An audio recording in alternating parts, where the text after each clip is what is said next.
and for people, like you said, that can't make it. So our first presenter is Dr. Clayton Marlow. He is with the USDA Western SARE, Sustainable Agriculture Research and Education.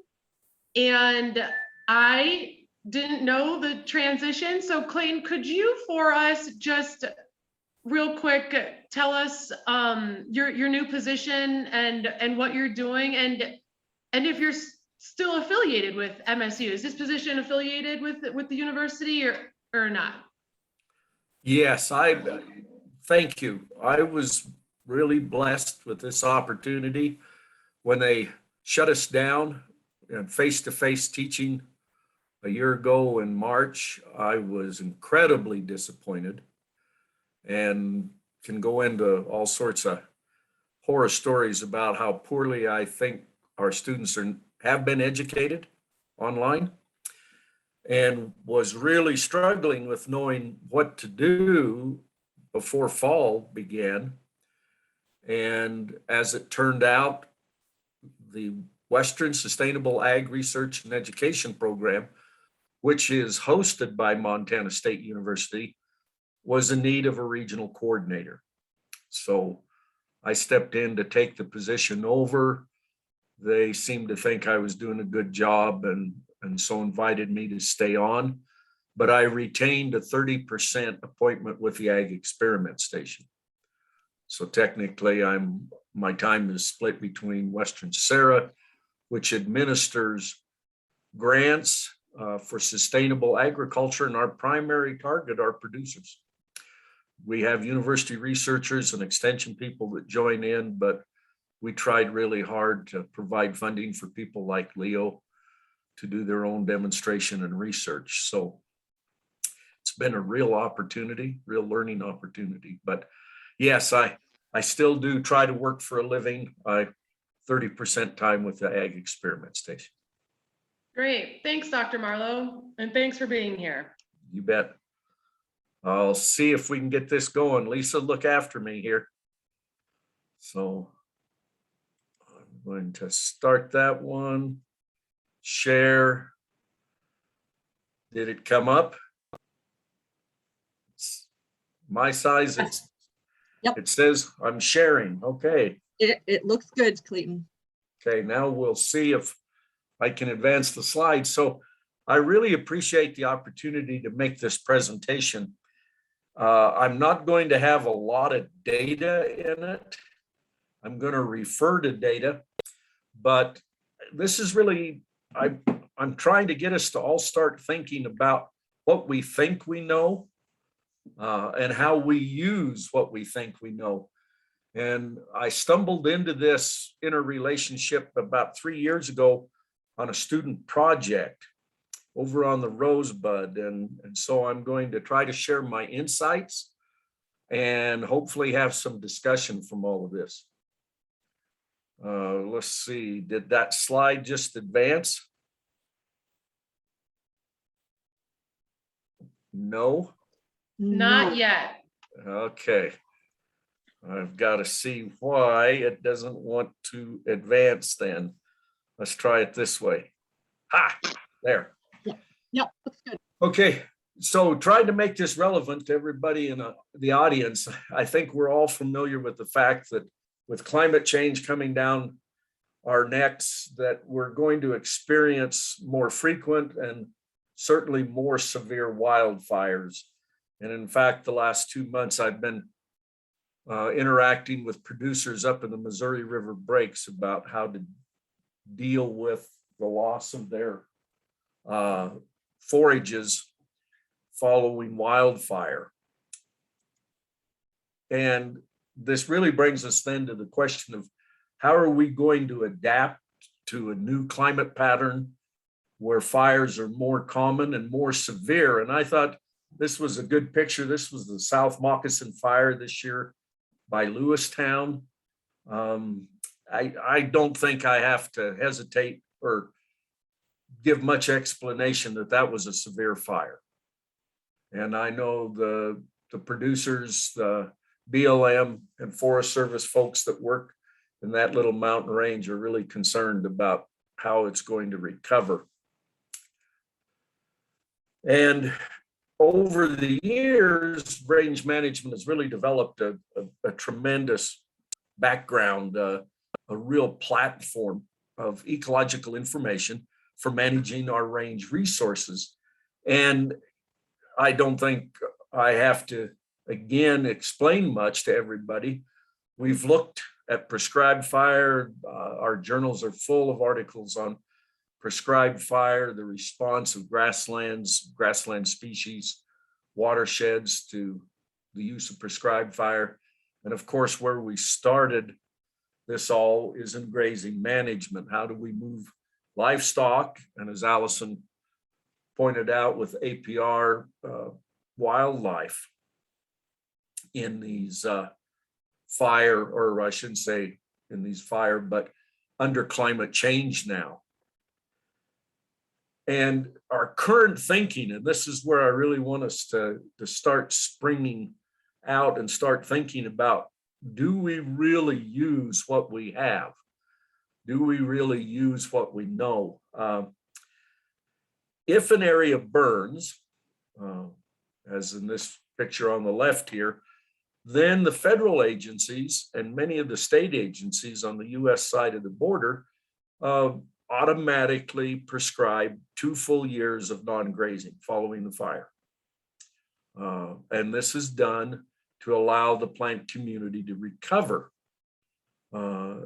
So for years then, producers have had to deal with this struggle with what do they do with their livestock during that 2-year rest period.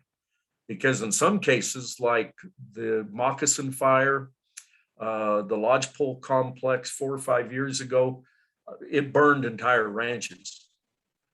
We go down to Ashland, southeast Montana, we see that again and again, that the entire ranch burns. So what are the producers to do during that 2 years providing rest?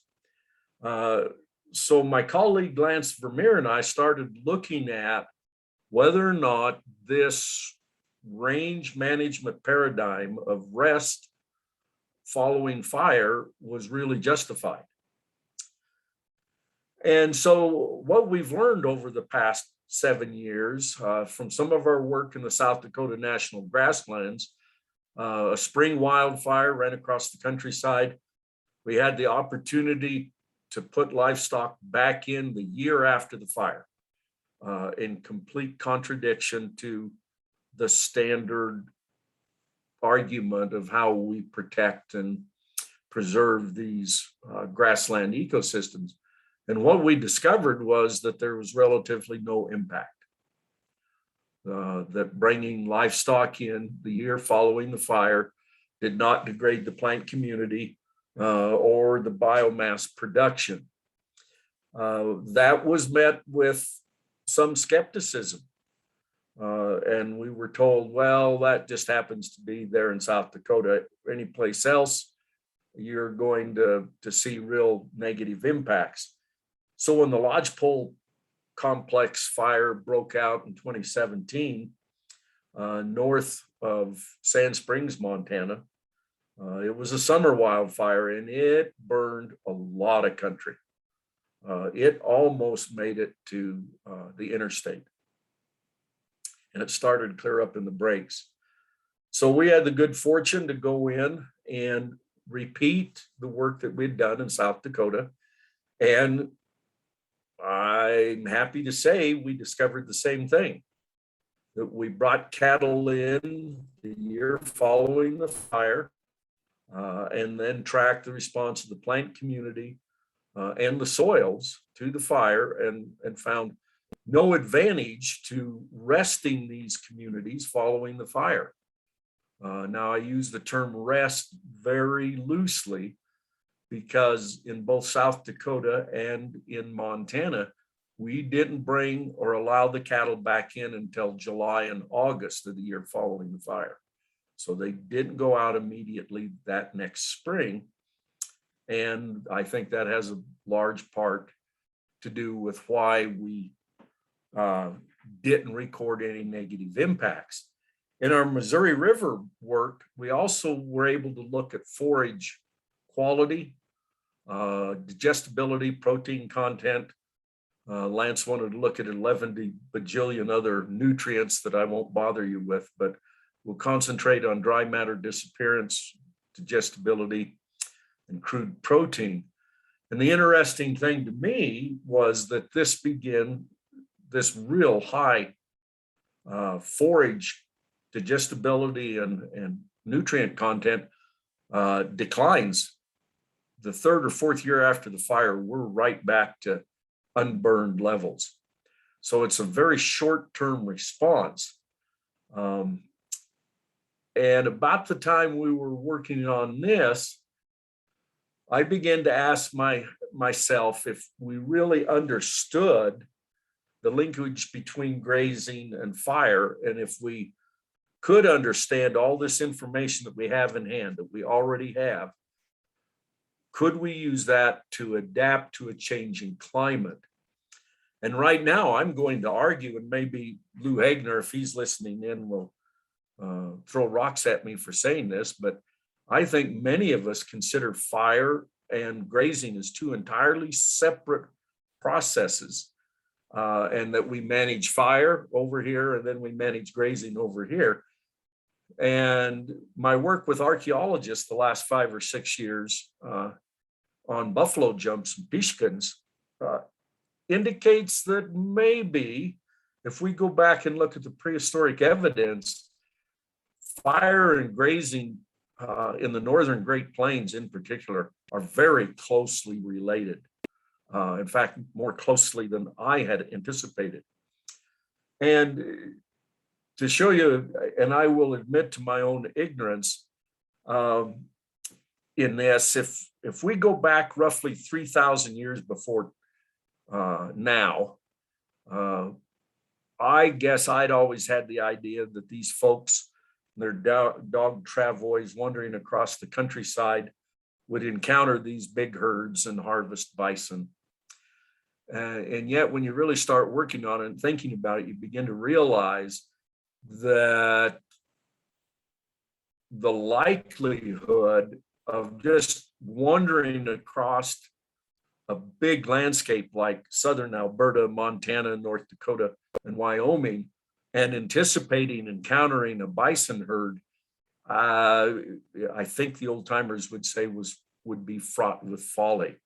It would be unlikely that we would encounter a herd close enough to a cliff or a pound where the animals could be harvested.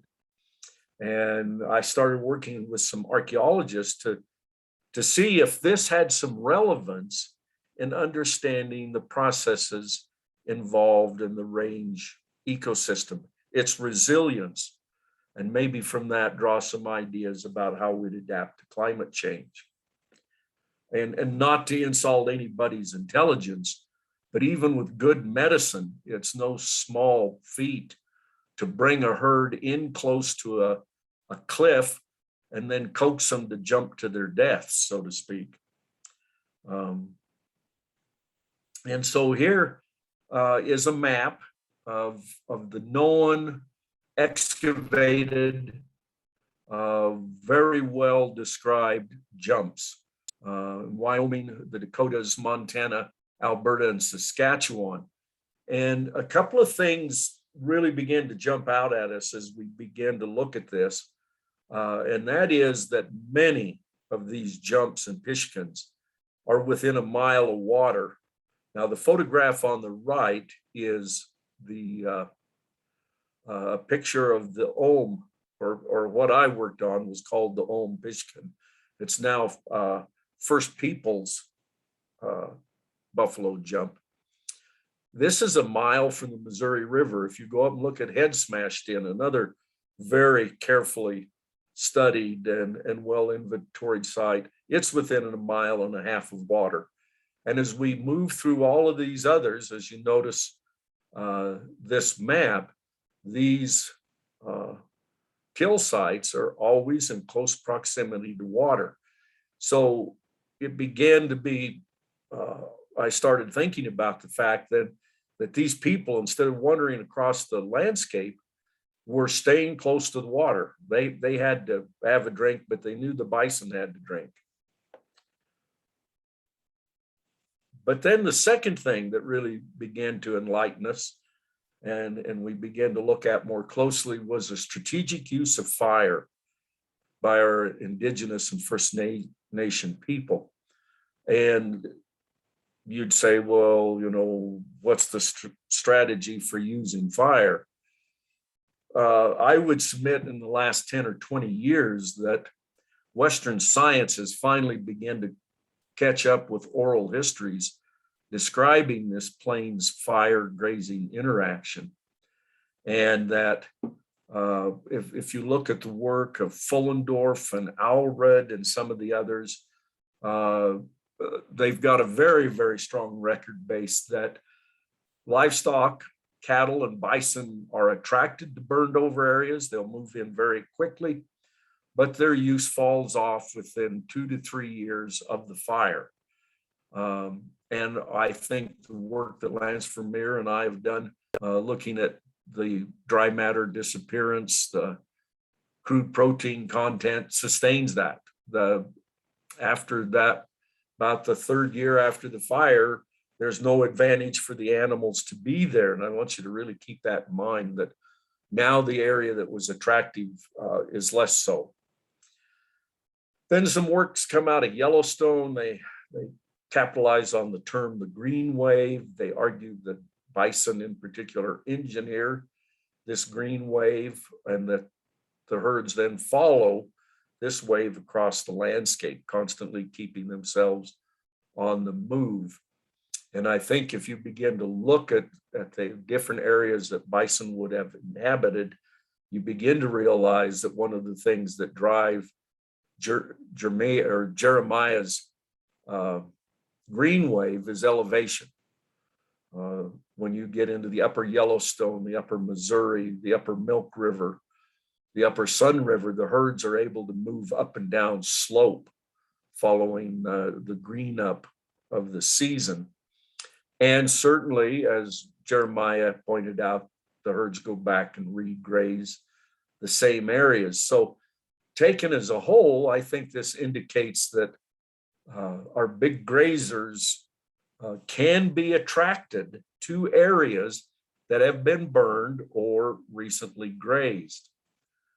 So when we started putting this all together, it looked like that the peoples had the opportunity then to burn the areas surrounding their jumps. And that would then, besides the fact they had water there, now they had fresh feed, highly palatable feed. The herds would move in close to the area, and then the medicine could be deployed and they could jump the herd. However, the archaeological evidence from all those sites I showed you indicates that actual kills, when they were actually processing animals at the foot of the cliff, occurred over multi-decade or even 1,000-year intervals. So I would submit to you that it's quite possible that all of those sites that I showed you on that map, and those are just the ones that have been discovered. I've heard, for example, of a big possible jump north of Rainsford, Montana, that's never been excavated. So are all these multiple sites indicative of the fact that the peoples moving across the landscape would simply burn the area around a jump and then move on, returning in a few years later to find the herds in place? And they may have been very systematic in that burning pattern. If we look at our fire return intervals, and all the work that's been done suggests in grasslands these very compressed fire return intervals, which interestingly enough are roughly the same as that nutrient decline we recorded in the vegetation. So where archaeological evidence is available, it indicates that the kills, the actual harvesting of animals, was heavily influenced by drought. And so in other words, it didn't matter if you were close to water, if you'd burn the area, if there was a drought, there weren't going to be any animals in the area. And unfortunately, the technology to cross-reference these kill sites isn't there, or we don't have the money to do the cross-referencing, because there is a site on the Saskatchewan border called the Bakken Right kill site, and then the big head smashed in jump outside of Lethbridge. Is it possible that during drought years, people would move from the Bakken Right area up into head smashed in where they could relocate a herd, move back down into Montana at the Chubbuck site there? So I would submit to you that there is this shadowy line of evidence that our pre-horse people were pretty sophisticated, and they were using fire across a broad landscape to manage herds and to bring the herds into the kill sites.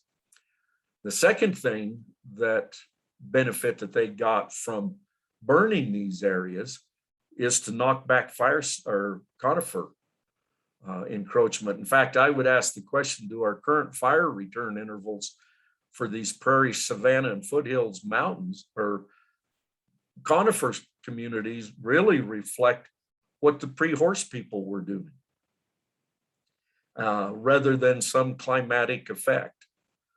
And just as a short example, this is the Kolb jump site in south central Montana.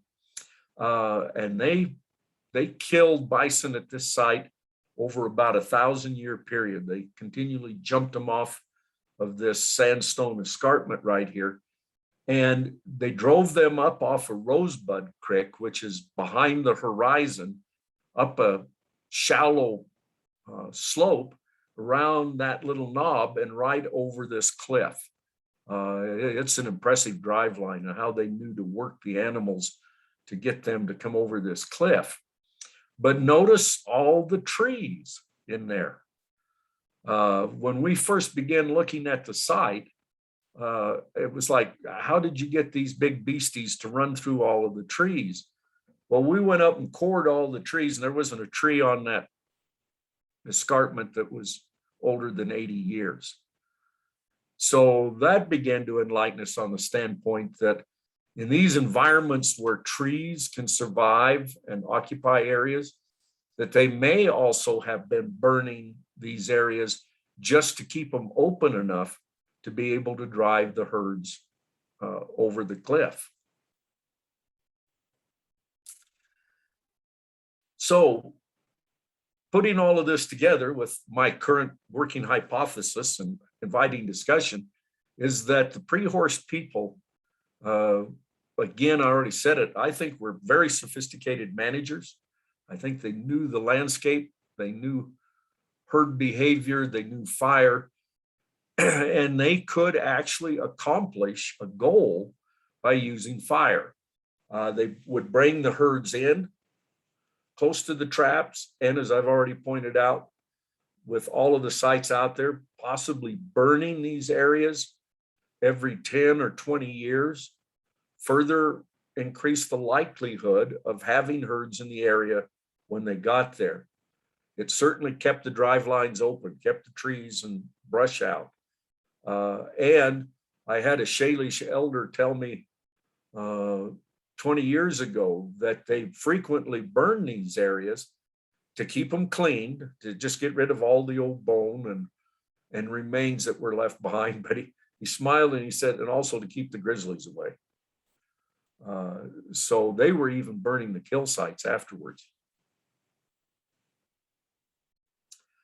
So I would submit to you that it's quite possible that in some environments in Montana, Wyoming, and the Dakotas, Alberta and Saskatchewan, the current fire return intervals may actually be a reflection of what the pre-horse peoples were doing on the landscape to bring bison in. But as with all things, we've learned over time there isn't one size fits all. We have to be very, very careful when we start talking about the tactical use of fire to manipulate wild herds. And this blue line is the Marlow line. That was my best guess at sites I've worked on and sites that I've evaluated the data. So east of that line into the Northern Great Plains section of the Society for Range Management, I think these people were using fire regularly to keep herds close to their traps. When you go west of that line into the International Mountain section, then we're looking at the green wave, and fire becomes less of a tool. Instead, the people are working the gradients and the elevations to find their herds. And I think even that shows up in the fire return intervals. If they're keeping the jumps clean and clear of trees, maybe that 40 to 50 year fire return interval we find in the low elevation Douglas fir forests reflects people keeping the forage quality high and the jumps open. So with this information, I'm going to suggest that one of the ways that we adapt to climate change here in the International Mountain section is that we integrate prescribed fire as part of long-term grazing management. And again, I emphasize the point that I think too often, just like these two slides indicate, we think of these two management methods as being separate. But I think we have a relatively good prehistoric record that indicates that the First Nation people were using fire to manage their herds, for want of a better term. So what are the benefits from putting fire right into our grazing management? Certainly our livestock, wildlife will have better nutrition. We have fewer large trees. If we're trying to preserve sage grouse and sharp-tailed grouse, we know that a lot of trees elevates avian predation. We have data to indicate we have higher groundwater levels and that we have greater structural diversity. For the ranch, for the family, for the community, we're looking at reduced fire severity, lower fuel loads, less crown spreading in the fire. We may have higher soil carbon sequestration, and certainly we've again the data for higher groundwater levels. So I think it would really benefit us to follow these old patterns and integrate fire more closely into our grazing management. I lost there. At the end of this, I really have to acknowledge the help of Jack Fisher and Walt Allen. They're archaeologists that I've worked for. They've worked with me. They're the ones that have looked at these big bone beds and have helped me develop this idea. So with that, I think I've watched my time. I have a minute or two. Any questions?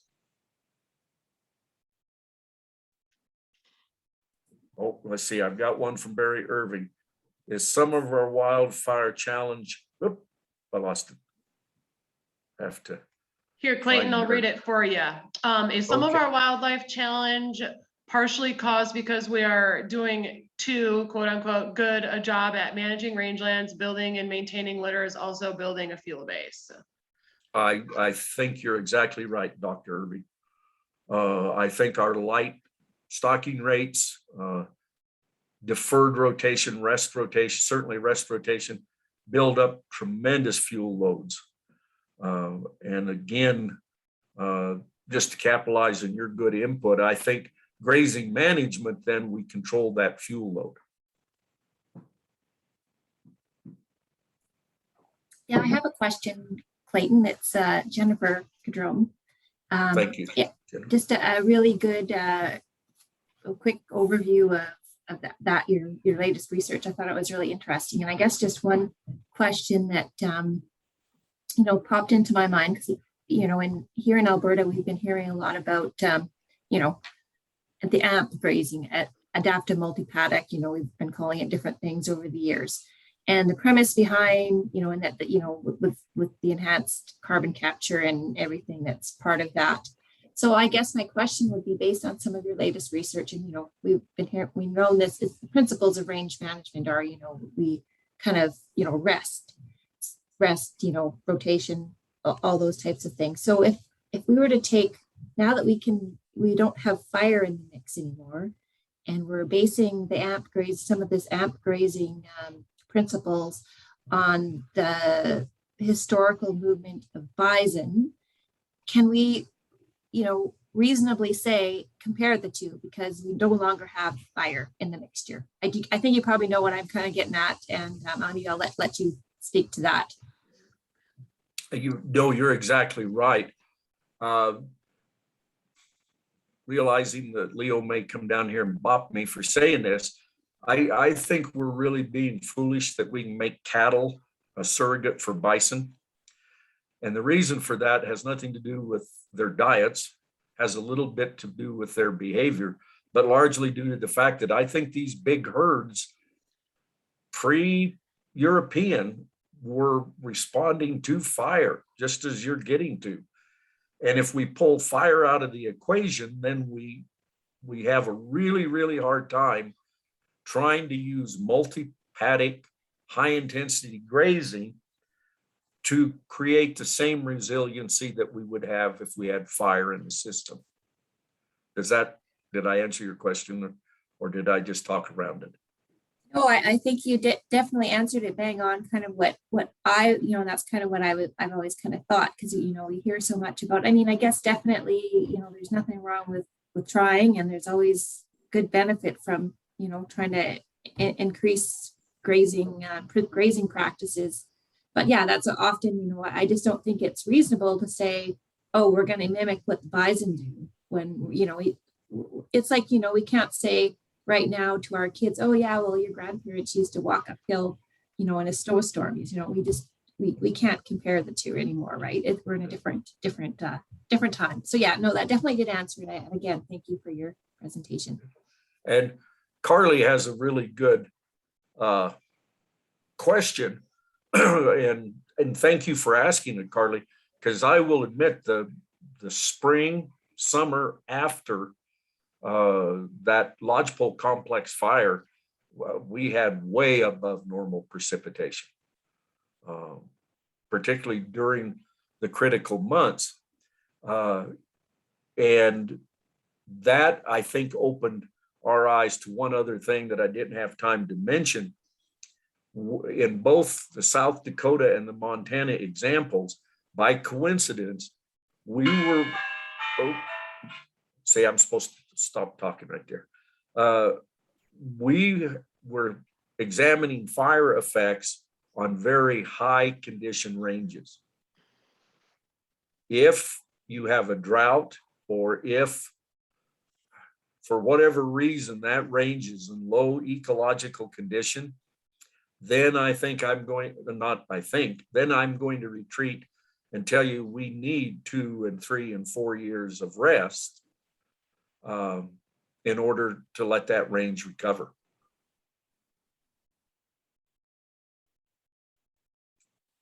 So thank you all for your question. Again, the biggest thing I was trying to do with this is just to set back and rethink what we think we know, and argue that we already have the tools to adapt to climate change. Let's just think about what we've got. And with that, thank you very much for the opportunity to visit with everyone. Thanks, Dr. Marlow. Very much appreciated. And thanks for giving a presentation that kind of allows us to think outside of the norm and the box there.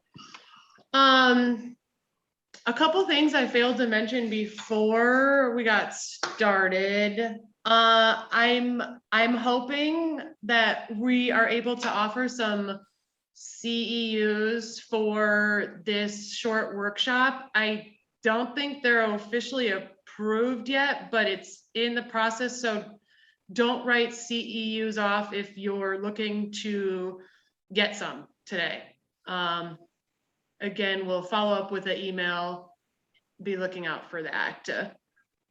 And then I just wanted to say a big thanks to Rick Coughlin, our first VP now, for helping me put this workshop together. He played a major role in making this all happen. So thank you, Rick. And with that, I'll segue into letting Rick do the next two introductions for our next two speakers. Thanks, Allison. Our next speaker is Leo Barthelmess. He's a member of a fourth-generation family ranch located southeast of Malta, Montana. Barthelmess Ranch is a Region 5 winner of the National Cattlemen's Beef Association Environmental Stewardship Award, and the ranch continues to search for ways to enhance national food security and provide for sustainable wildlife habitat.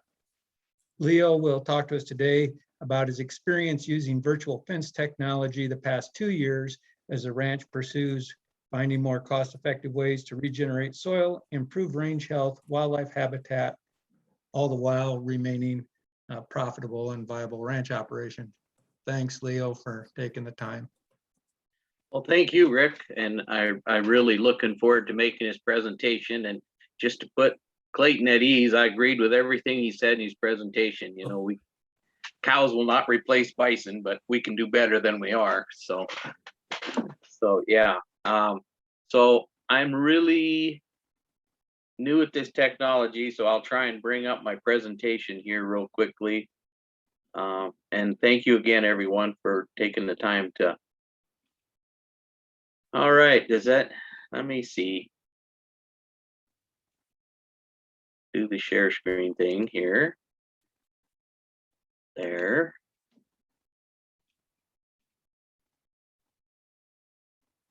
I'm not seeing it quite yet. Well, I'm working at it, so Okay. I might need some tutoring here. Okay. So bottom of your toolbar, the green share screen button. Yep, And- I hit it, and I don't know what's going on. And if so you'll need to have your presentation open. Okay. So, and then you'll select your open, if it's in PowerPoint, then you would just select an open presentation. It'll give you the option on which window to open.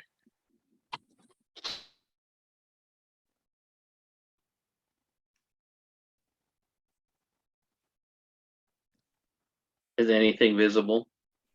Not yet. Right.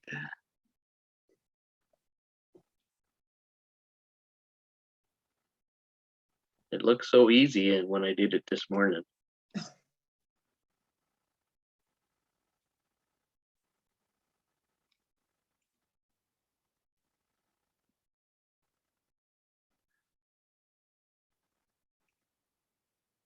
Okay, I think I've got it open here.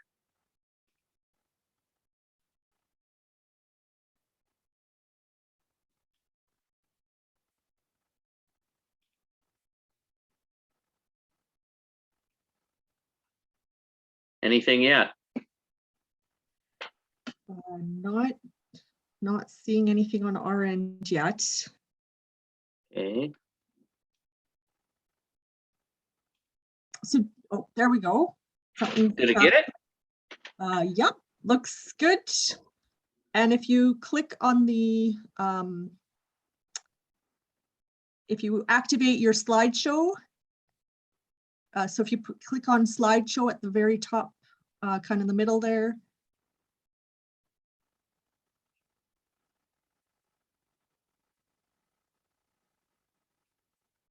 I've got something in the way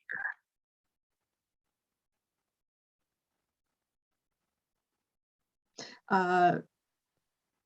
Yeah.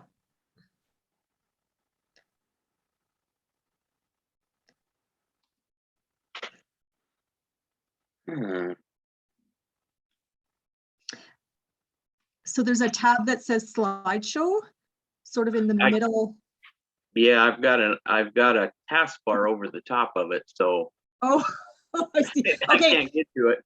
Okay, the other place you can activate your slideshow is on the lower right-hand corner. There's a little, tiny little icon that looks like a projector, like a screen, if you will. It's on the right-hand side. On the very bottom. So, yep, that one. Click that one. Is There that we go. it? Can everybody That's it. see it? Yep, perfect. All Okay. right, here we go. So as Rick pointed out, we are working with the Vents Corporation, a US-based company. They also have working in Australia as well to use electronic fences or virtual fences. And I can't make a presentation without thanking all my financial and technologically supported partners through the Rancher Stewardship Alliance and the Conservation Committee. We work with all these partners and they've been very supportive about helping this project move ahead. So thank you for everyone from RSA and the Conservation Committee. So a little bit about how the system basically works is I make a phone call, that's me on the right there, and I talk to the engineer at Vents Corporation, and we settle on a grazing plan that the software can implement, and then he uses a phone signal and sends it to this gateway or transmitter tower, and then the transmitter tower turns the signal to a radio signal, and then the radio signal is transmitted to the cow collar, and the collar communicates directly with the satellite, and the collars typically only have to be within line of sight of the radio signal for a couple hours maybe or less. It just takes a little bit of time to make sure everything gets programmed. So the ranch, this is a typical, this is our rangeland, what we look like. It's pretty arid, 12 inches of rainfall. We manage 20,000 acres of private and public property. We're trying to manage 700 cows across this landscape. We retained our replacement heifers and graze them at the Matador Grass Bank. And then it's a dryland ranch, but we can put 1,000 acres under water if we get a big snow melt or rain event. So it's not irrigated, but we do get some inflows that are very beneficial. This is to give you, the red is the Barthelmess Ranch and the blue is the Matador Grass Bank. And so I included those to where we actually run cattle. So a little history about how we got here. Historically, we came from Miles City in 1964. Traditional grazing practices, very few pastures, very few livestock movements. Spent all summer putting up hay and half the winter feeding it. And now, after studying holistic resource management and technical articles written by Mr. Marlow and other people, we have 38 permanent pastures separated by temporary fence. And then with the Vents product, we've been able to subdivide a lot of those pastures based on water, unutilized forage, and to address some of the issues to freshen the nutrition without the use of fire. The ranch is largely dominated by Wyoming big sage, so the use of fire is not really supported from a lot of people in environmental communities. So this is our second thing. So one of the reasons that we looked at this product was we have 60 miles of barbed wire fence on the ranch and 15 miles of electric fence. And a lot of it's very old. And with the cost of replacing that infrastructure, we were wanting to find a better way to manage our grazing. We're also sitting in the middle of the second longest wildlife migration in North America. The antelope travel through the ranch and the ranch areas from southern Saskatchewan and Alberta to nearly the Yellowstone River. I've noticed that, or it seems to me that because of the previous management for many years, we've created a lot of decadent forage and fire fuels, as Clayton addressed. And so the nutritional value of these rangelands, I think, has deteriorated to the point that it's negatively impacted the wildlife as well. And then if we can, you know, if the Vents products will come to fruition, we can eliminate a lot of that infrastructure as it fails. Some of the advantages of the collar above and beyond just grazing management, I can click on my computer in the morning or any time of day, and I can tell you within the last 3 hours where nearly all the collars are at. Some of the collars aren't on the cows, so I can't tell you where all the cows are at, but I can tell you where all the collars are at. So we've been able to use various strategies. It's a bit unsettling as an old rancher to realize how much control you can have. So we're a little conservative about pushing on the collar technology to really intensify the grazing. We're just trying to increase our stock densities so we can be more efficient about harvesting more vegetation or using hoof activity to put it to the ground where it'll feed the soil biology and retain more water. So the collars, they have an audible warning, and you will see that in some slides of some Vents lines. They have an audible warning zone that's adjustable for width, and then they have a physical stimulation zone that can be adjusted for width.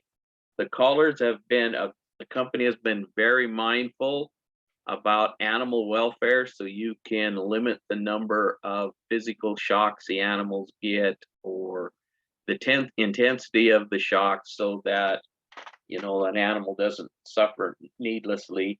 And as soon as they're outside of the Vents boundaries, the collar goes inactive, does not influence them anymore, and they can walk. If they cross the boundary to the outside, they can walk back in without any kind of stimulant. So it doesn't, you know, some of the cows will leave and then they'll come back, either to get their calf or to get a drink of water. So and we'll continue on here.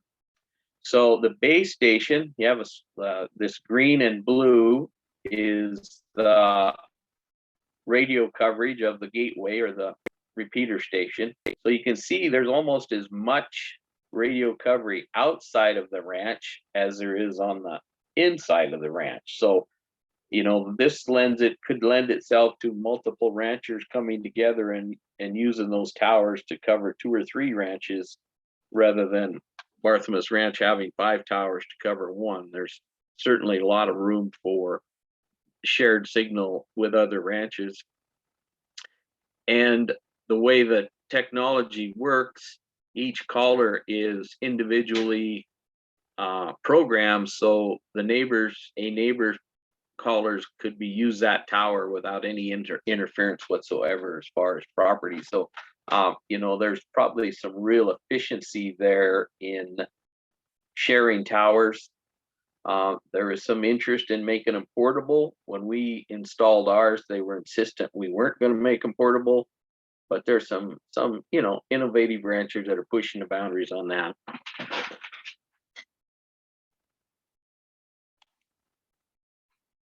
So cow behavior. So this is the very first fence we built on the ranch in November of 19, and it runs over the top of a barbed wire fence.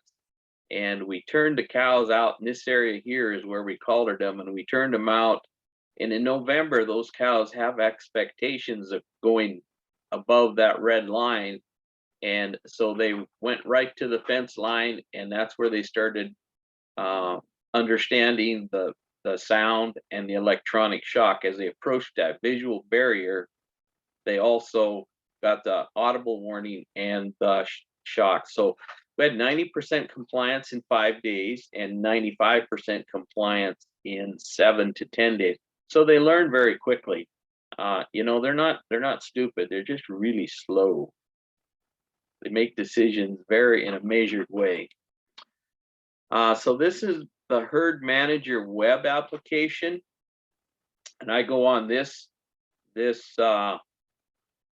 on their webpage, and all of these little white icons are gates and in the fences, so that and other associated things. And all these are all the pastures on the ranch currently. And in the center of the screen, I don't know whether you can see it, it's not very big.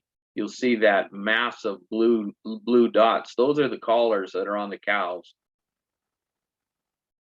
So I draw lines all over the way I want to manage the grass and manage the water.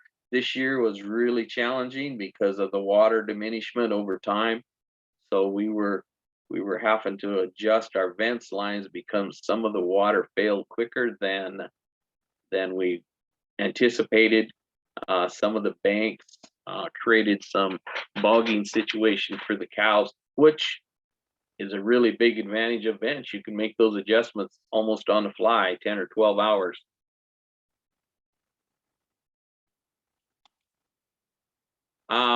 So this is a brief history of how we started the project. We put 400 collars on cows in November of 2019.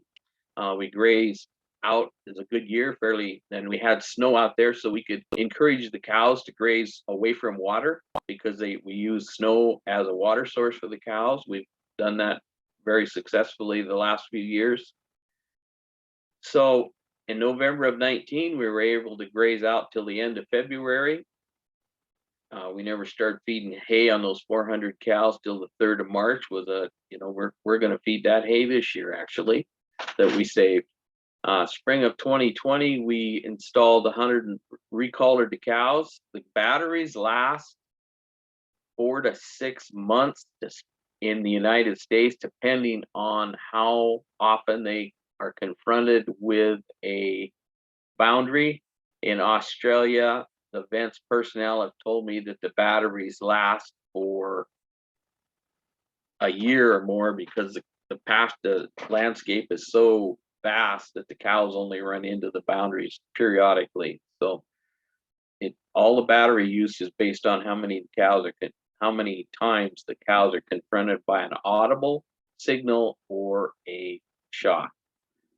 The shock uses 9 times as much battery as the audible, so it's important that you not make the pastures too small. Spring of 2020, again, we recollared a bunch more cows, and we built approximately 12K of virtual fence across 8 pastures. Recollared again in November of 2021, and again collared 400 cows and grazed different areas.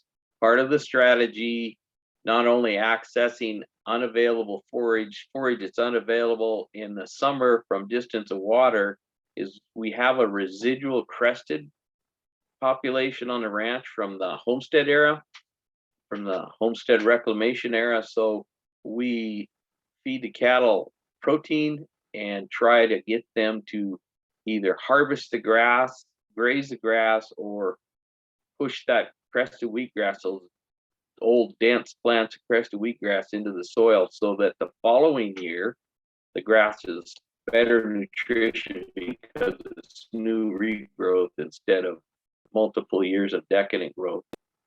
Spring of 2021, we collared 450 cows and turned them back out, and we were able to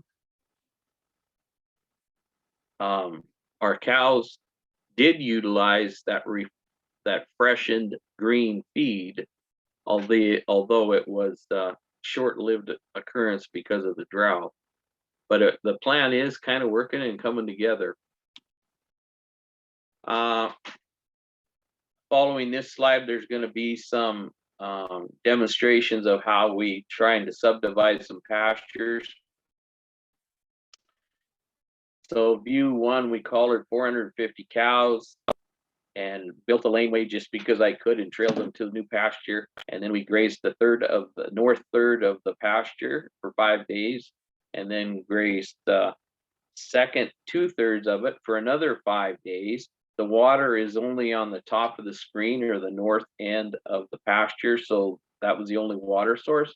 But the cows in years past have always gone to the far right-hand side of the pasture and then walked back a mile and left a lot of underutilized forage in the first and second third. So we decided we would fix that this year. So following are some heat signature pictures. So we put the collars on, and at 4 o'clock in the afternoon, we trailed the cows this way, and you can see where they weaved over here and hit the boundary and weaved over there and hit the boundary and then made it to the pasture. And then we grazed this area for 5 days. The water's on the very north end.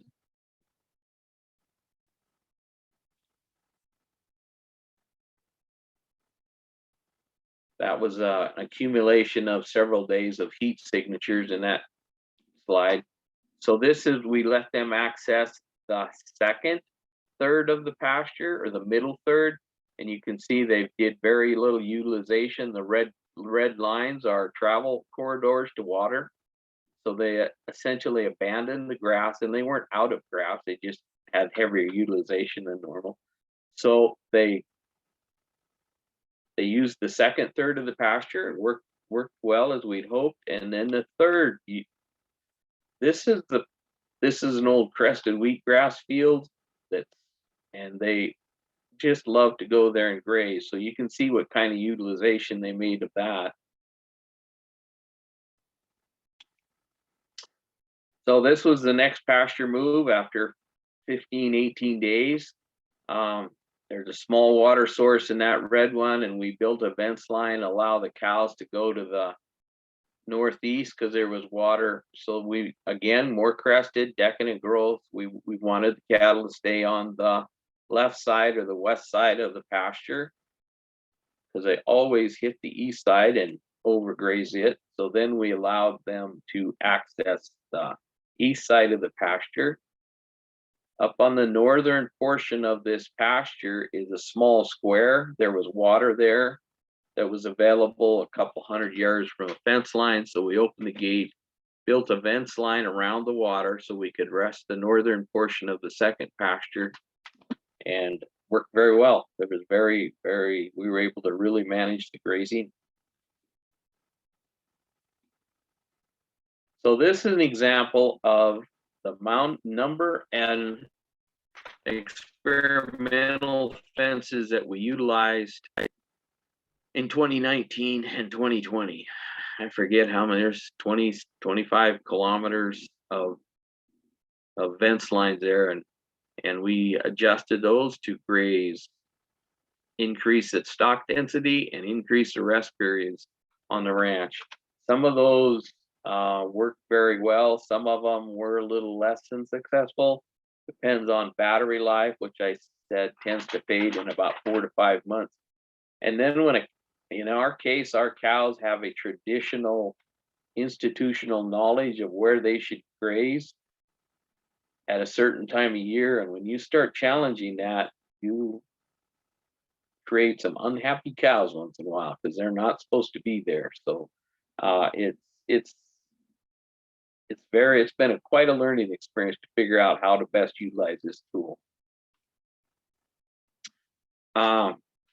Our goals to try and create drought strategies that actually have helped us survive this year. We're trying to target old decadent forage in the wintertime with a protein supplement. Generally, we figure it costs us $2 a day to feed hay per cow, and we can graze out for 60 cents per day.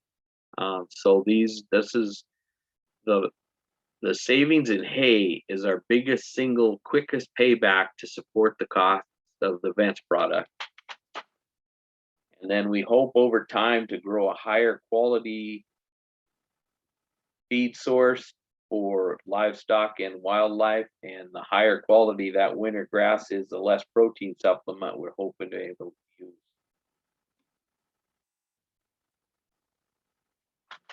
Spring and summer grazing, to repeat basically a lot of stuff I've said.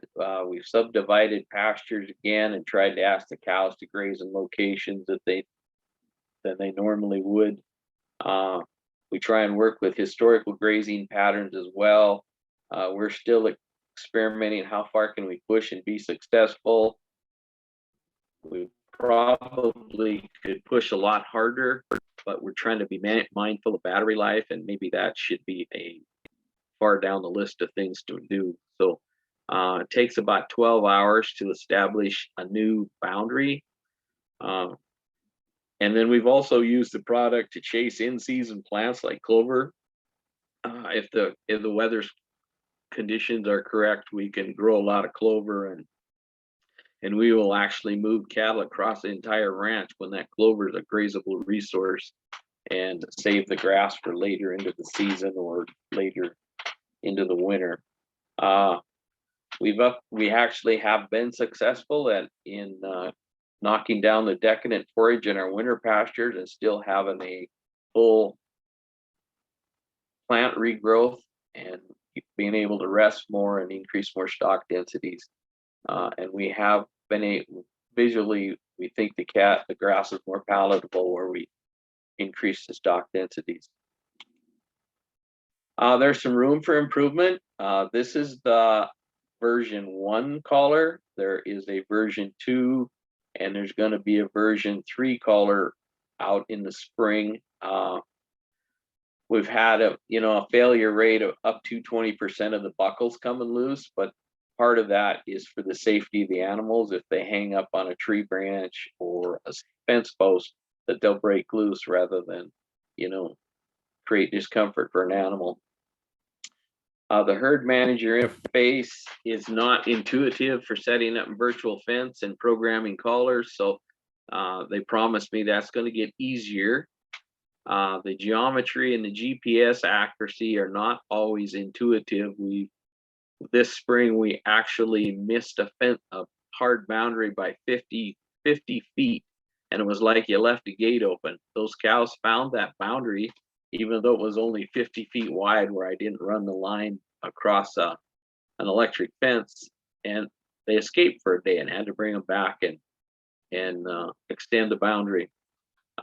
Battery life's important, but collaring cows and replacing batteries is a maintenance task, but it's not near as time consuming as fixing miles and miles of conventional fence. And as we go and younger people participate in this, there's, we have a lot to learn.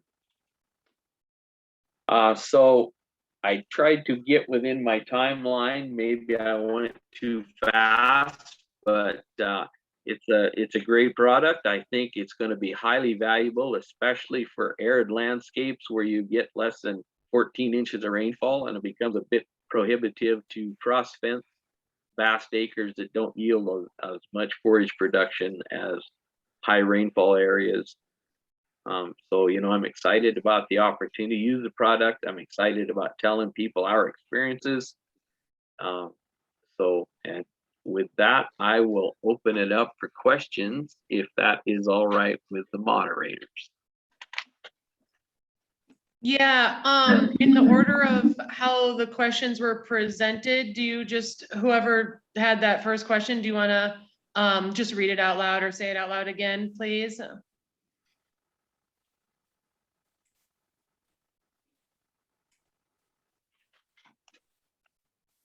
So Jill? Sure. So I was just curious about the cattle behavior, essentially. Do you see any sign of stress or anxiety from them? I guess maybe more likely in the beginning before they adjust to the collars. And also just wondering about the voltage of the collars. I have noticed a bit of stress. I guess that's the word you used. I think I've noticed an increase in their anxiety level. They seem to be a little more alert, and they're a little more attentive to their calves, and they're a little more attentive to me. It has not affected performance at all, and they just seem to be more alert as to their surroundings, because I think I've watched them when you have a boundary across the middle of a pasture that cuts across their historic travel route, you definitely create some awareness in those animals. So no, it is interesting though. I do think there's some anxiety going on. And then maybe some of the cattle, a very, very small percentage, it might have been a little too much for them because they have occasionally been a little hostile in the corral. And I don't know whether it's just accumulated stress or something else. My poor stockmanship, I don't know. But yeah. So did that answer your question? Yes, thank you. Just curious about the voltage on the collars too. They have never revealed what the voltage is. And I've never had my hand on the electrodes when I cross the line, so I can't tell you either. The engineer says it's uncomfortable. So let's just say it's a hot shot. Thanks.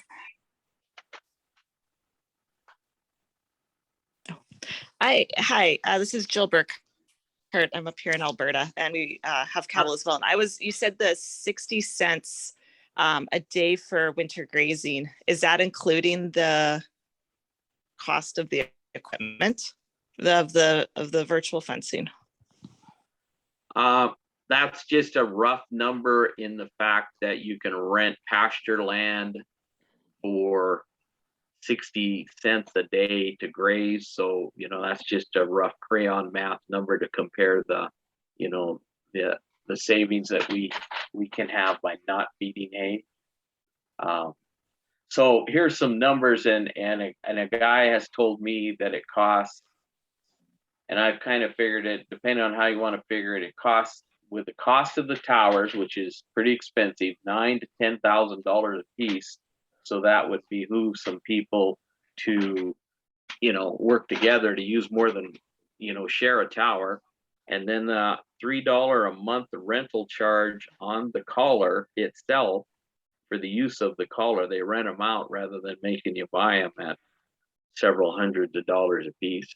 So, it's costing, pretty close to $10 a month to use that product. So that would go ahead. And what did you find for the battery life in the winter?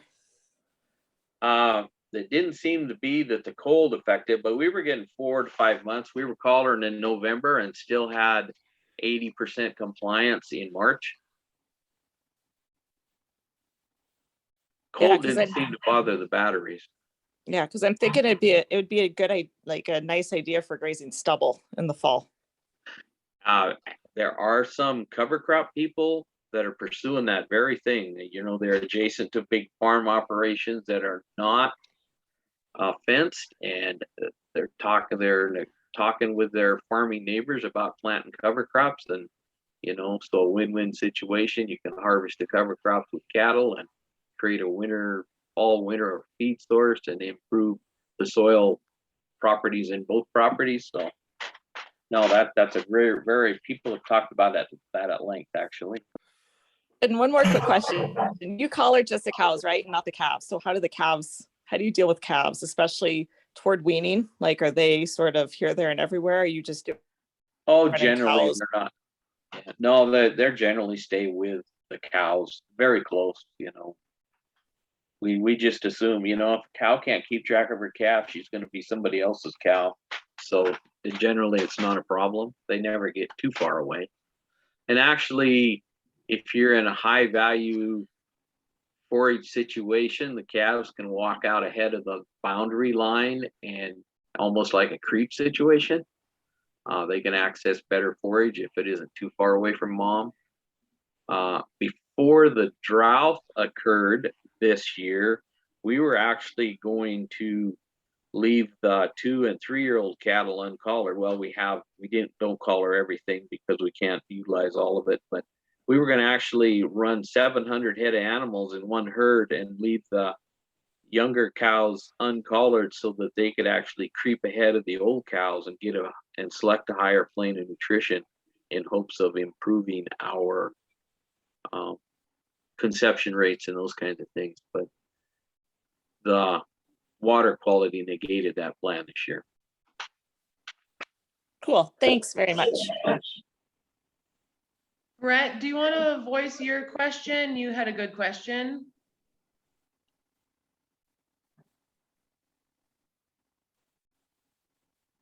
Question for him in case he's phoning in, and that might be difficult, but Brett's asking a cow's memory, any idea of how long it takes for a cow to realize a fence has been moved or turned off? It takes an hour.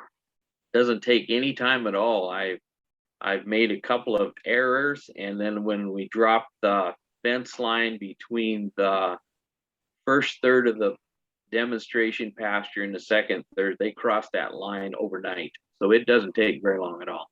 You know, they just keep grazing into better feed and just keep walking, and they don't stop until they hit a boundary. So no, it takes no time at all for those cows to realize.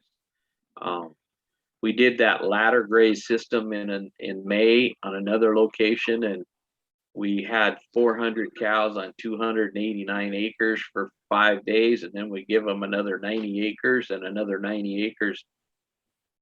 Within overnight, the cows are on the new 90 acres immediately. So they have no memory of where that boundary was at. A question as well for you, Leo. Any issues with cellular coverage across your ranch, especially with rural region here? We're very blessed with good cellular coverage. There isn't 10 acres on the whole ranch I can't talk on my phone. And I have talked on every acre. So no, that is one of the weaknesses of the system, is you do have to have good cell coverage in order to communicate with repeater stations. And without that cell signal, you can't participate. Actually, when they first decided to participate with us, the Vince man did all of the repeater station placement work on Google Earth, and then he actually stopped at the local Verizon store in Havre, Montana, and made sure that we had good enough cell coverage. He talked with those guys. So you have to have good cell coverage for it to work efficiently. And last question, Barry. Yeah, it just seems as you talked that that same technology might be useful for fence line weeding, only it would be virtual fence line weeding. It's possible, yeah. No, it's possible. Only thing is, you'd have to call her. You know, it's possible. The logistics could make it do it.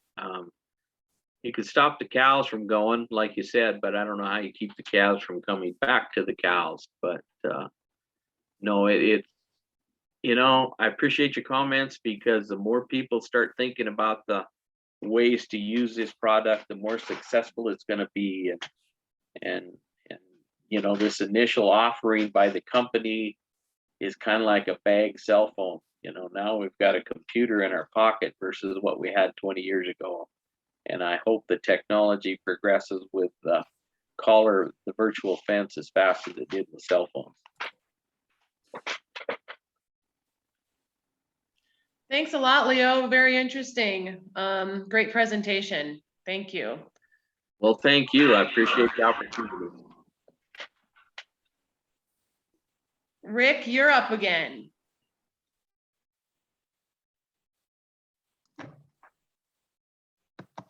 I'm coming. Thanks, Leo. Marisa Sather is our next speaker. Thanks for Marisa for hanging out with us. She is the Assistant State Coordinator for the U.S. Fish and Wildlife Service Partners for Fish and Wildlife Program.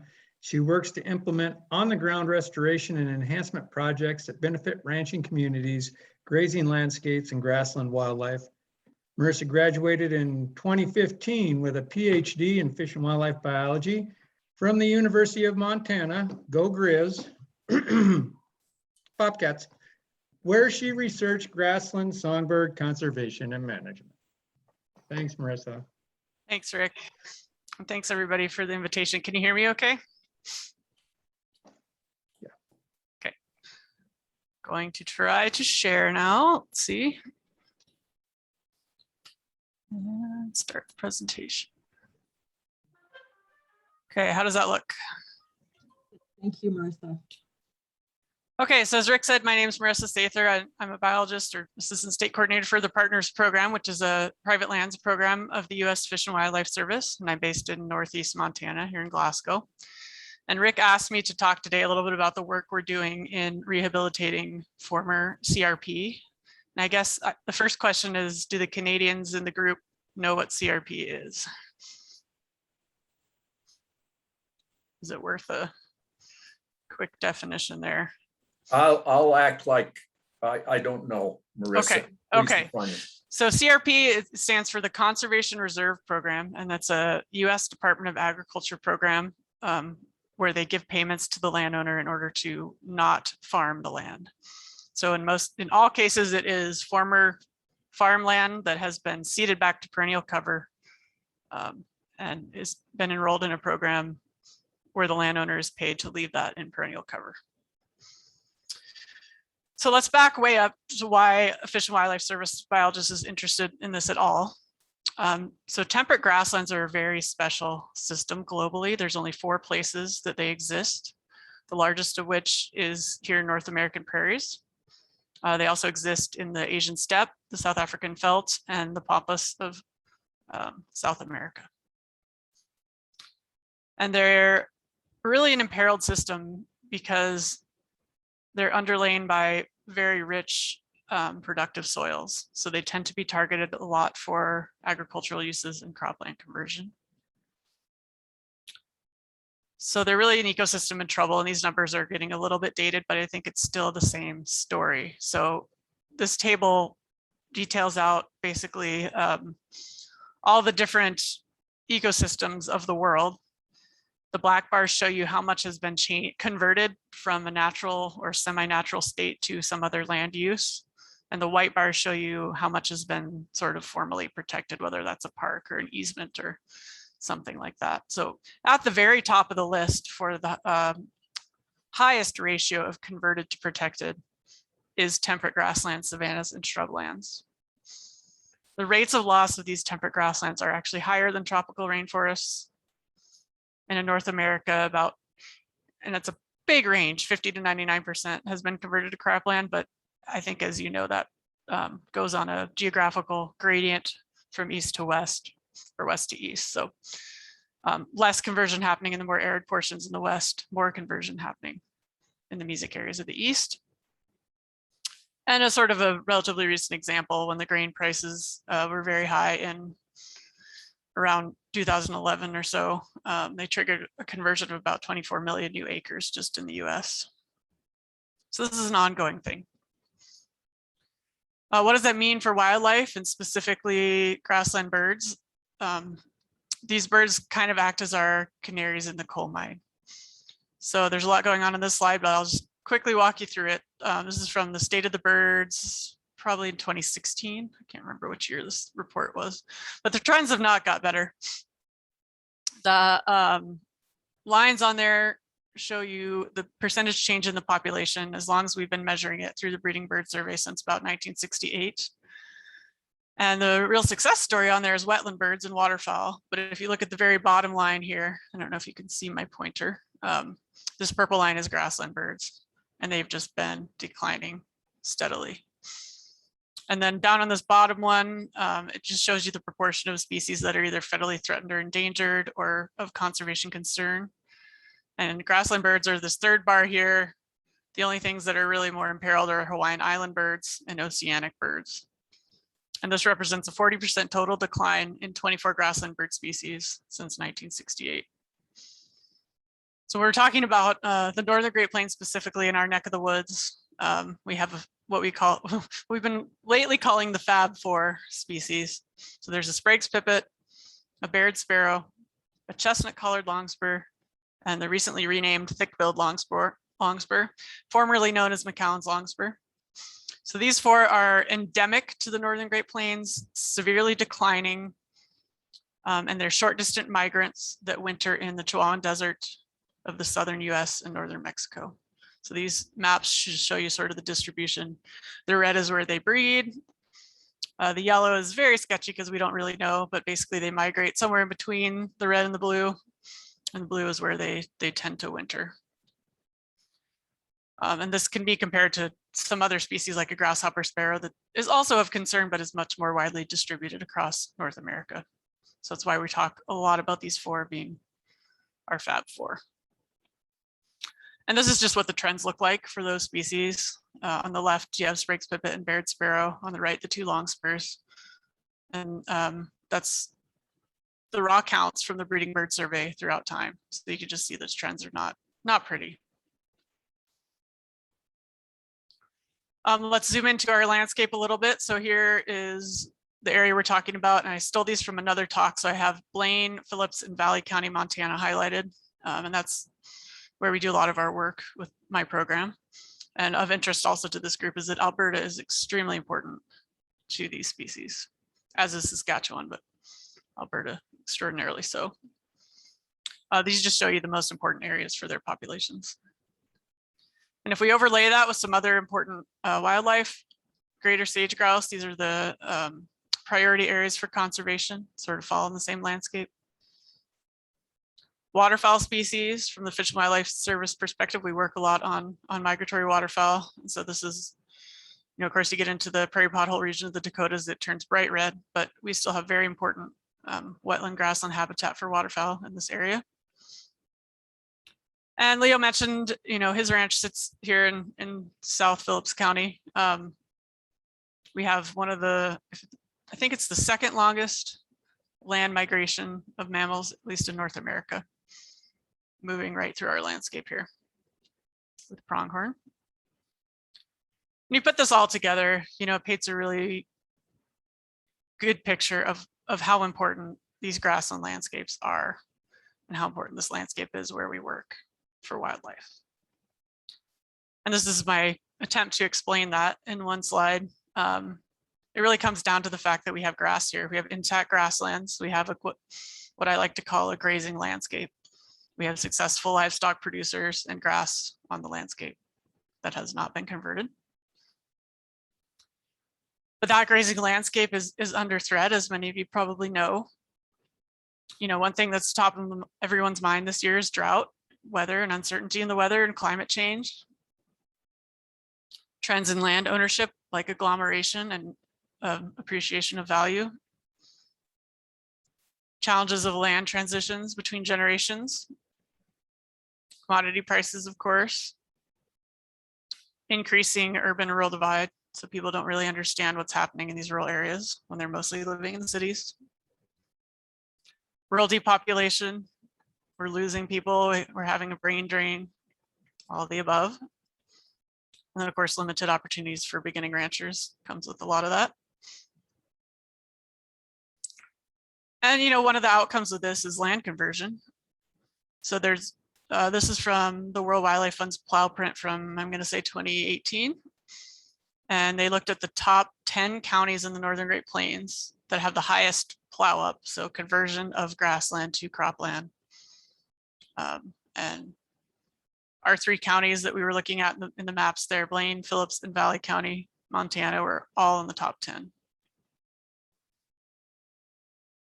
A large proportion of that becomes clear when you look at this map. And it's a large proportion of that plow up happened on expiring conservation reserve program lands, which are those lands that have been set aside for a 10 or 15-year contract to be put in perennial cover. Those contracts expire and then either are not able to be re-enrolled or are voluntarily not re-enrolled in the program. So this is just the change in that CRP enrollment in the period of 2007 to 16. And you can just see it hits the high line of Montana and extremely hard. And we've lost, let's see, I think I have a stat here. Montana and North Dakota lost 4 million acres since 2007, which is highly significant. Almost another million acres expired between 2011 and 13, and another 1.4 million are expiring shortly by 2030. And what frequently happens when these contracts expire and are not able to be re-enrolled is they go right back into farming because they don't have fence, they don't have water, the people may not have cows anymore or other livestock. And there's a high upfront cost to putting in that infrastructure to be able to start grazing it. So typically it's, well, we already have the tractor, let's just put in some winter wheat or whatever it is. So let me back up here. A lot of the perennial cover, depending when the conservation reserve program was put in, a lot of it was planted to crested wheatgrass, because in the 80s especially, it was considered a highly valuable species to stabilize the soil erosion. Let's see this here. So crested wheatgrass is among the most common exotic grasses in our North American rangelands. It was planted on between 15 and 27 million acres. Introduced from Russia, establishes quickly and can be high quality forage, especially when it's actively growing in the spring. And it was planted extensively on abandoned croplands during the drought of the 30s, and then again in the 80s when CRP was enrolled. But cattle seldom graze in mature stands if they're given a choice. And so those can spread easily into native rangeland.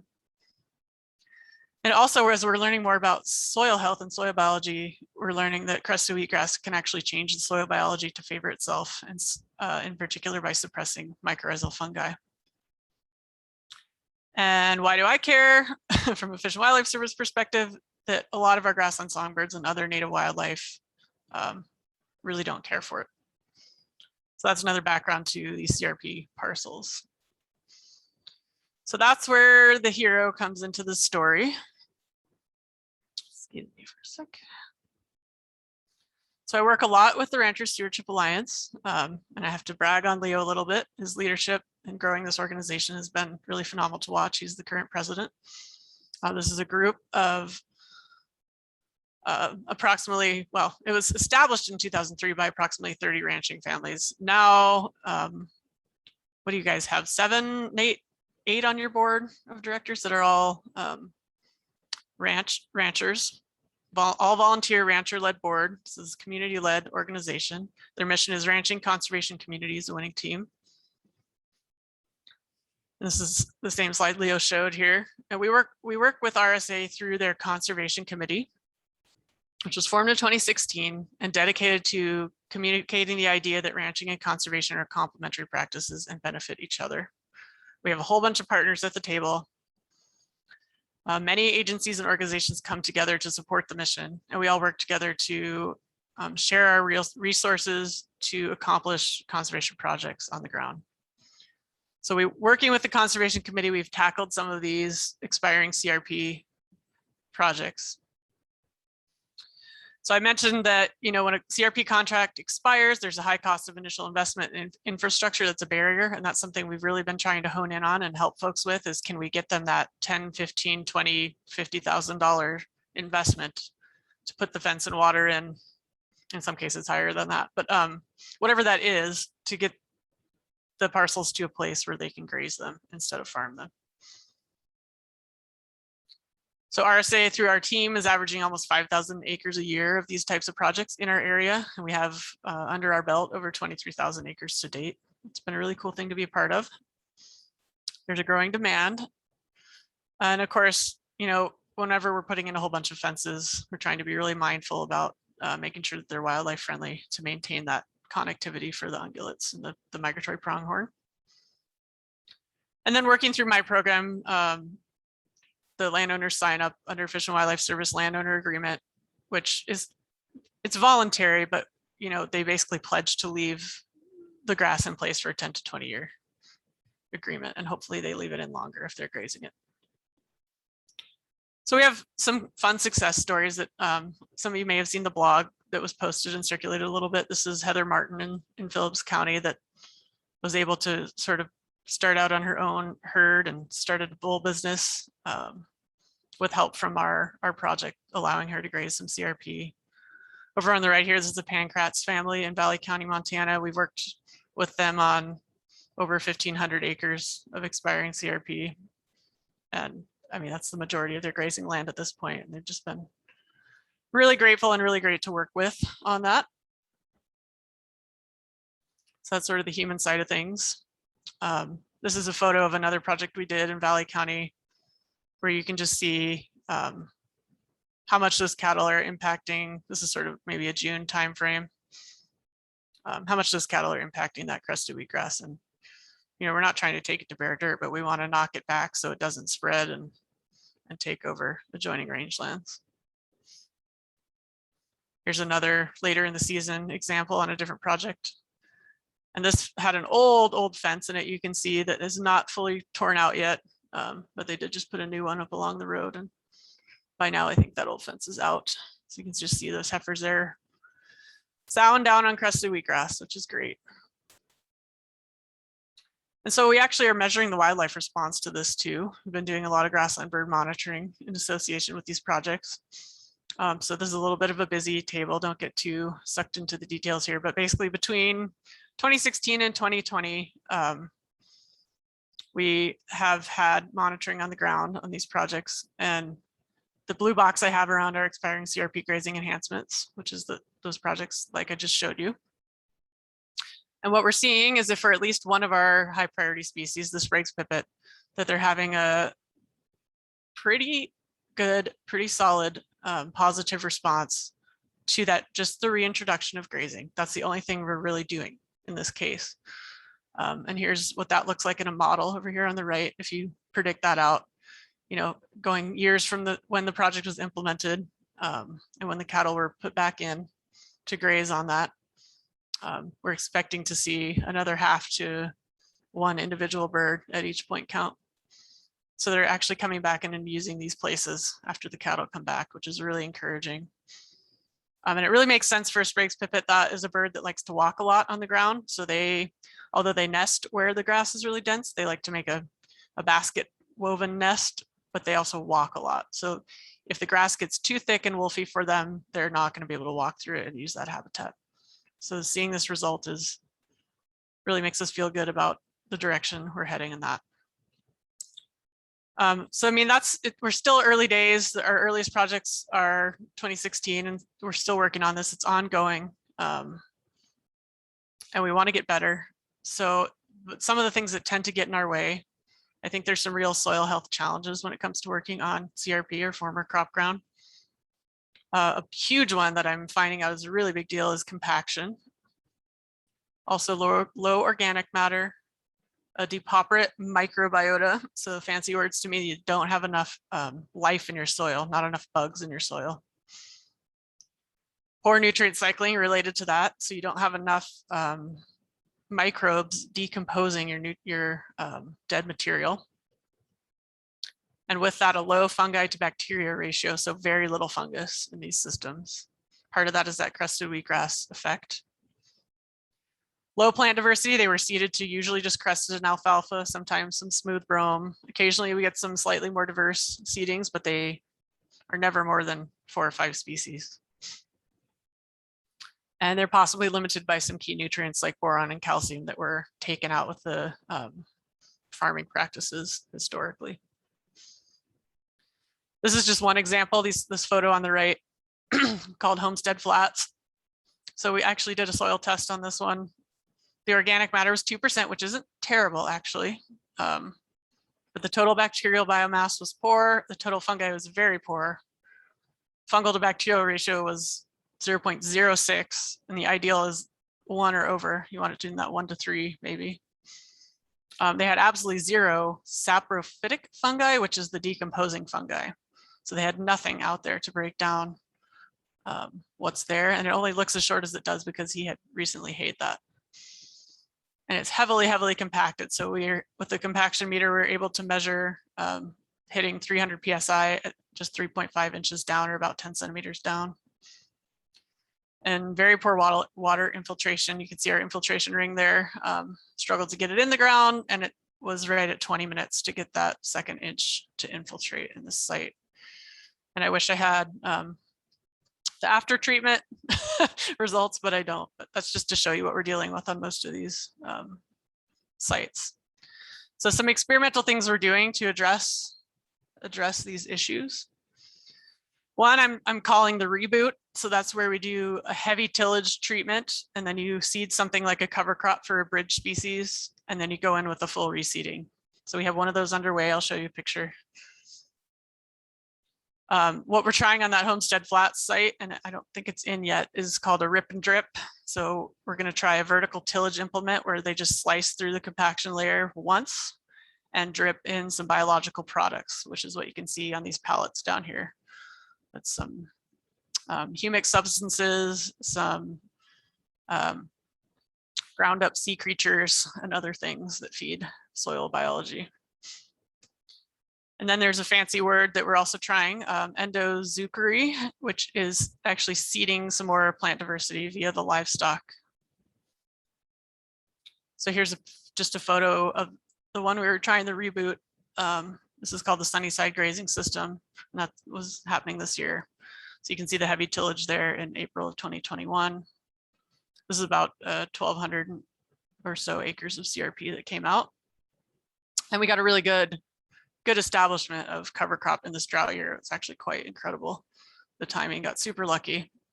Got a good rain on it right after we got the cover crop seed in. So now there's cattle grazing this. We put in fence and water, and they're going to stomp it down, graze it off, and he's going to go in with a no-till grass mix next spring, and we're going to hope for the best there.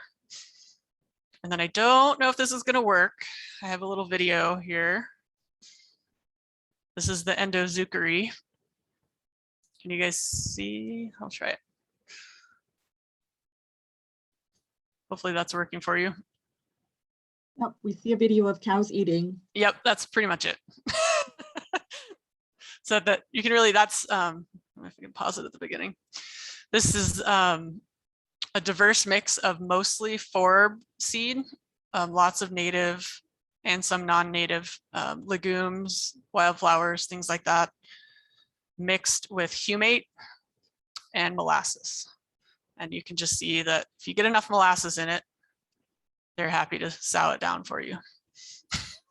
So this is another thing we just tried this year, and I wish I had results to share with you, but there's just some ways we're thinking about approaching these projects.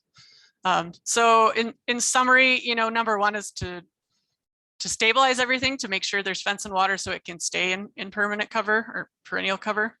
And number two is to try to slowly, as we can and as we figure out how to address some of those soil health issues to improve the production and the benefit for wildlife and ranching. So with that, that's all I had today. And if I have any time, I know we're over, I'd be happy to answer questions.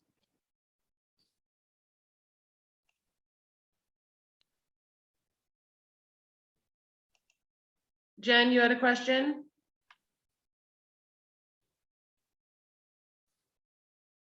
Yes, thank you. I mean, I guess I typed it in a bit too early and you kind of covered a bit of it. I guess more specifically, I was wondering about the birds, like how you monitor for the species diversity within these areas. I guess kind of what were your techniques and Yes. I mean, yeah, I think that's, yeah, so on you know, there's only a few folks in the landscape that are trained up on bird surveys, and we try and leverage all we can to get all we can covered. But basically we'll set out a sort of a transect of 10 points, and each of them are about 300 meters apart. And we'll try and fit that all into the project site if possible, but just covering it as well as we can. And we go out in June. It needs to be not raining, not blowing too much wind, and right about half an hour after sunrise, start that, and just sort of audio. A lot of it's through calls because these are little brown birds, right? So if you know the songs, it's pretty easy.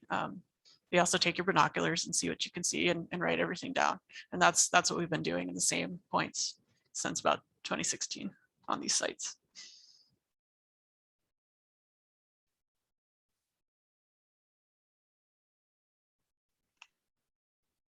Any other questions?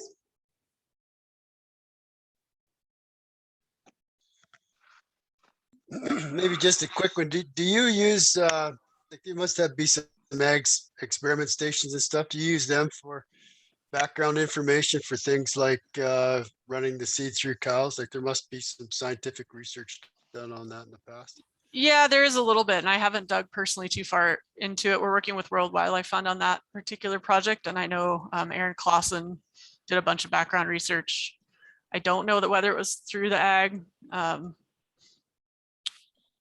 science, but yeah, I know he came up with a bunch of papers, and the results I remember him reporting to me was basically that it was more successful with hard-coated seeds.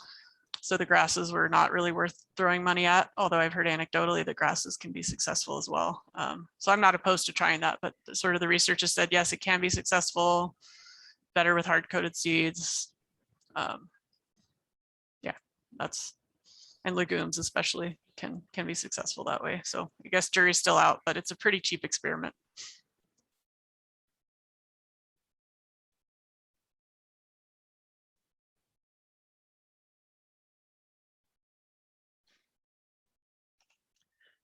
Thanks so much, Marisa. Great presentation. A lot of good info. Really appreciate you taking the time to be here with us today. Yeah, thanks for having me. Appreciate it. And with that, I think we can all have a little time to enjoy the daylight before along, what, 5 months, 4 months. Tomorrow's daylight savings, I think. So thank you everybody for being here. Very much appreciated. Thanks for spending your time with us today. Lisa, did you have anything to say? Thanks. I'm going to stop the recording and we'll get that posted and also send a link out to everyone who registered. Thanks very much to our speakers. That was just excellent. Yeah. Yep. Very worthwhile. Thanks, everybody. We'll talk with you